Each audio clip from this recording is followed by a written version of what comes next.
मनुष्य के कर्मों का फल। साधारण इंसान तो इसको जानता ही नहीं है। हर संत, महान, ज्ञानी और साधारण मनुष्य अपने निहित स्वार्थ के लिए बुरे कर्म को ही अपनी इच्छा अनुसार अच्छा बना लेता है।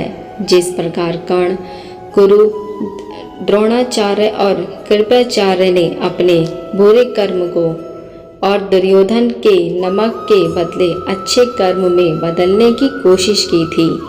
बुरे कर्म वो होते हैं जिसको करने के बाद भय लगता है और रात में नींद नहीं आती है। कर्मों को करने के बाद आपको नकली आनंद की अनुमति तो अवश्य होती होगी, लेकिन मन में भय रहता है।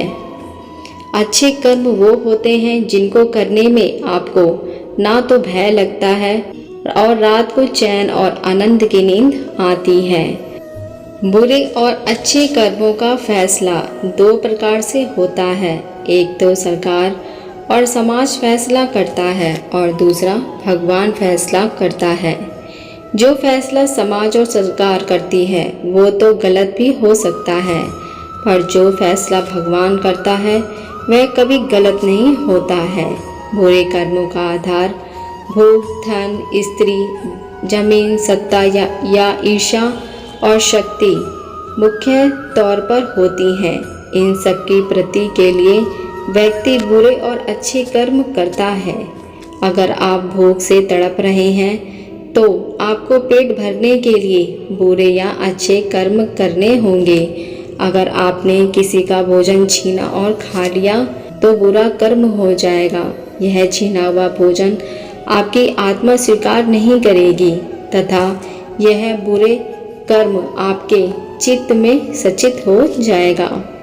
आप बुरे कर्म करके धन कमाते हो, जैसे आपने किसी का अपहरण किया, चोरी की, रिश्वत ली या डकैती आदि। ऐसा धन आपके बुरे कर्मों की श्रेणी में चला जाएगा। ऐसे धन से आपकी आत्मा डर जाएगी और हमेशा डर लगता रहेगा। सबसे ज़्यादा बुरे कर्म तो स्त्री को लेकर ही होते हैं, क्योंकि स्त्री की आत्मा का संबंध तो सीधे सीधे आपके कर्म के साथ होता है। इसी प्रकार हम जमीन और जायदाद को लेकर बुरे कर्म करते हैं।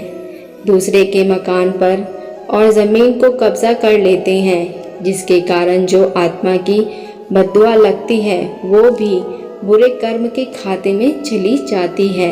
इसी प्रकार सत्ता प्राप्ति के लिए हम जगने बुरे काम करते हैं। अपने निहित स्वार्थ के लिए लाखों लोगों की हत्या करते हैं या कराते हैं। इसी प्रकार हम अपने यश और शक्ति को बढ़ाने के लिए दूसरे लोगों के यश और शांति को कुचलते हैं। अपने को हम श्रेष्ठ बताते हैं, दूसरों को नकारा या अज्ञानी बताते हैं। एक दूसरे के ज्ञान पर ईर्ष्या से अंधे होकर कष्ट करते हैं। यह सभी घोर और घृणनीय बुरे कर्मों की श्रेणी में आते हैं। बुरे और अच्छे कर्मों का निर्धारण करने के लिए आप महीने में सिर्फ एक बार ध्यान में, योग में, साधना में मरने की कल्पना करो कि मैं मर रहा हूँ।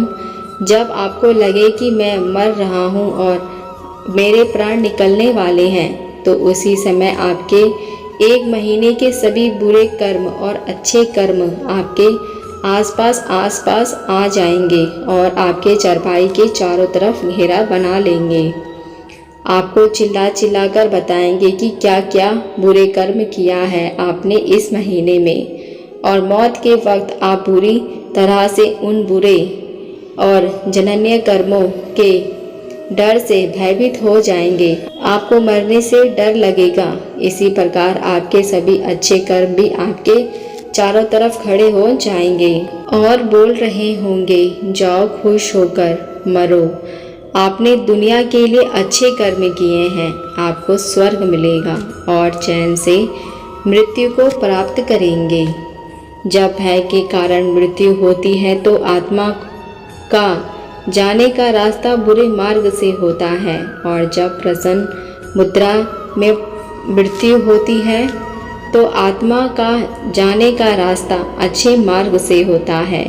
अपने बुरे और अच्छे कर्मों का विश्लेषण रोजाना सोने से पहले अवश्य करना चाहिए। ऐसा करने से आपके जीवन में आनंद कूट कूट कर भर जाएगा।